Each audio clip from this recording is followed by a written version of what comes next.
Dans la Torah en général, et particulièrement dans la Torah écrite, chaque mot et chaque lettre est extrêmement précis.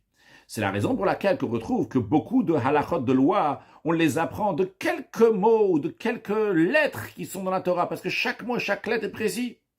Pourtant, on retrouve que dans les parachiotes de Vayak, elle est peu coudée, la Torah, elle répète et longuement la description des ustensiles du sanctuaire, les vêtements de prêtrise, qui ont déjà été décrits dans tous leurs détails dans les parachiotes de Teruma et Tetzavé.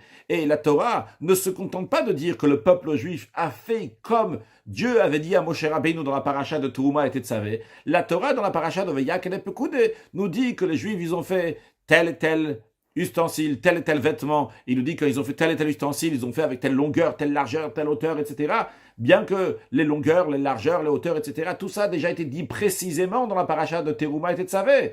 Alors le rabbi demande, la Torah aurait pu dire brièvement que le peuple juif ont fait tous les ustensiles du sanctuaire et tous les vêtements de prêtrise comme Dieu l'avait ordonné à Moshe Rabbeinu. Et par cela, on aurait entre guillemets économisé des dizaines de versets dans la Torah. Pourquoi la Torah a besoin de répéter dans Parashat Vayak de tous les détails que les Juifs ils ont fait, telle et telle chose, avec telle et telle mesure, avec de telle et telle manière, etc. Alors qu'on aurait pu dire, ils ont fait comme Dieu il a dit à Moshe Rabbeinu dans la Parashat de Teruma et Tetzavé. La réponse à cela, voyons d'abord une autre question qui ressemble à celle-là aussi.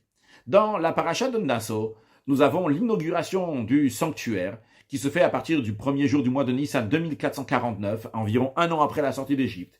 Et chaque jour des 12 premiers jours du mois de Nissan, il y a un chef de tribu, un chef donc des 12 tribus, qui va amener des sacrifices. Et là-bas, les sacrifices de chaque chef de tribu sont exactement les mêmes, sont identiques l'un à l'autre. Et pourtant, la Torah les répète systématiquement 12 fois. C'est-à-dire, on répète que lui, il a donné tel et tel sacrifice, puis telle et telle chose, et ça, et comme ci, comme ça, et après on dit le deuxième exactement la même chose. La question là-bas aussi se pose. On aurait pu dire, le premier jour, tel et tel chef de tribu a offert tel et tel sacrifice, et ainsi de suite. Pour les 11 jours qui ont suivi, chaque chef de tribu, il a offert tel et tel, il a offert le deuxième jour, tel et tel, il a offert le troisième jour, mais les sacrifices n'ont pas besoin d'être répétés à chaque fois. On a compris qu'a offert le premier, c'est la même chose que le deuxième, jusqu'au 12e. La réponse qui est donnée là-bas pour la paracha de Nasso, la paracha de Nissim, donc des chefs des tribus qui ont donné, chacun, donc ils ont donné les mêmes sacrifices. La réponse, elle est que chacun, il a fait d'autres choses à travers ce sacrifice. Vrai que les sacrifices concrètement étaient les mêmes, mais les intentions étaient différentes, comme on retrouve ça en allusion dans le Midrash de Parashat Nasso. Il dit là-bas que tel et tel chef de tribu, il a offert telle et telle chose pour telle et telle intention. L'autre, il a offert exactement la même chose, mais pour telle et telle intention, ça correspond à quelque chose d'autre. Et donc, les intentions étaient différentes, les conséquences aussi, ce qui a été fait spirituellement, l'impact spirituel des sacrifices de chacun était différent. Et c'est la raison pour laquelle que la Torah, elle nous compte aussi bien, elle nous énumère dans les détails ce qu'a offert le premier, ce qu'a offert le deuxième, parce que chacun, il a fait quelque chose d'autre. Bien que matériellement, c'était la même chose, mais les effets étaient différents de l'un de l'autre. Comme ça, c'est la réponse qui est donnée donc dans la paracha de Nasso pour les 12 tribus, 12 chefs de tribus. Le rabbi nous dit, dans le même esprit, on peut répondre aussi à la question en ce qui concerne les parachiotes de Vayak et les Pekoud qui sont répétitifs a priori, parce qu'ils viennent répéter ce qu'il dit dans la paracha de Teruma et Tetzavé. Mais en vérité, il y a deux sortes d'ustensiles du sanctuaire. Il y a deux sortes de vêtements de prêtrise. Il y a ceux qui ont été dit dans la paracha de Teruma et Tetzavé, et il y a ceux qui ont été dit dans la paracha de Vayak et les Pekoudé. Dans la paracha de Teruma et Tetzavé, lorsqu'ils ont été dit, premièrement, c'était Dieu qui est en train de parler. Deuxièmement, à qui il est en train de parler? À Moshe Rabbeinu, un être humain qui a jamais eu quelqu'un comme lui. Lokam Kamo, le verset nous dit. Troisièmement, Moshe Rabbeinu lui-même, c'était même pas comme il était sur terre, il était sur le mont Sinaï. Lorsqu'il était dans un niveau très très haut, beaucoup plus haut que comme il était ici-bas. Lorsque Moshe Rabbeinu était sur la montagne, il n'a pas mangé de pain, il n'a pas bu d'eau. Ce qui n'est pas le cas du deuxième sanctuaire, des deuxièmes vêtements de prêtrise. Ceux qu'on est en train de parler dans Parashat de Vayak et les Pekoudé, comme ils sont décrits. On parle ici, premièrement, c'est fait par des Bnei Israël. Deuxièmement, c'est fait dans ce monde matériel. Troisièmement, c'est fait avec de la matière, de l'or, de l'argent, du cuivre, etc. Donc, c'est deux sanctuaires qui sont complètement différents, qu'on ne peut pas comparer. Concrètement, c'est les mêmes, mais quand on dit concrètement, les dimensions sont les mêmes, mais c'est deux mondes qui sont complètement différents.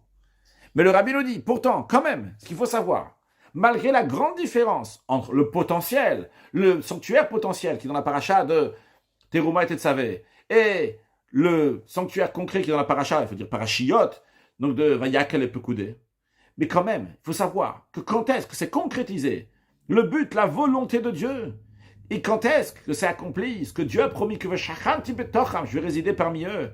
Ce n'est pas dans le sanctuaire qui était là-haut, dans la paracha Teruma et Tetzavé, qui a été dit à Moshe Rabbeinu sur la montagne par Dieu. C'est dans le sanctuaire qui est ici-bas, pas celui qui était montré sur la montagne, dans le sanctuaire que nous faisons, nous le peuple juif, matériellement, dans ce monde matériel avec de la matière. Et quelle est la morale de ce qu'on a appris, l'enseignement qu'on a en tiré de ça? C'est qu'il ne faut jamais désespérer, il ne faut pas perdre l'esprit, perdre le moral, en pensant, en disant, comment moi je vais pouvoir accomplir la volonté de Dieu et de faire ce que Dieu me demande de faire, alors que je sais très bien ma situation, chacun il connaît sa situation dans laquelle il se trouve, et il se trouve de manière générale dans une obscurité qui est redoublée de cet exil amer. Eh bien, le rabbi dit, il faut méditer, réfléchir, savoir que malgré cela, malgré tout ça, malgré l'obscurité, malgré la situation dans laquelle on se trouve, etc., Dieu promet que celui qui est Nedivlev, qui est généreux du cœur, qui va construire le sanctuaire, l'expression est dit Nedivlev, c'est-à-dire qui fait les choses avec une chaleur juive, avec une chaleur chassidique, il fait les choses avec cœur, eh bien, Veshachanti betocham, Dieu dit, je vais résider parmi vous. Dieu, il aide de faire et de concrétiser l'intention divine dans ce monde matériel. Donc on voit ici l'importance des choses matérielles de ce monde qu'on élève à Kadosh Baruch Hu. Quelle que soit notre situation, jamais baisser les bras, savoir que le Veshachanti betocham, que Dieu réside parmi nous, c'est dans les choses matérielles, dans notre monde à nous. Alors beaucoup de réussite pour faire notre mishkan, notre foyer à la maison, notre foyer dans nous-mêmes, dans notre agenda, dans notre cerveau, dans notre tête, dans notre cœur, dans nos actions, de partout, de faire un Veshachanti betocham, que Dieu va résider, et on va réussir à faire constamment, 24 heures sur 24, 7 jours sur 7, la volonté de Dieu, et accueillir Mashiach très prochainement. Une excellente journée.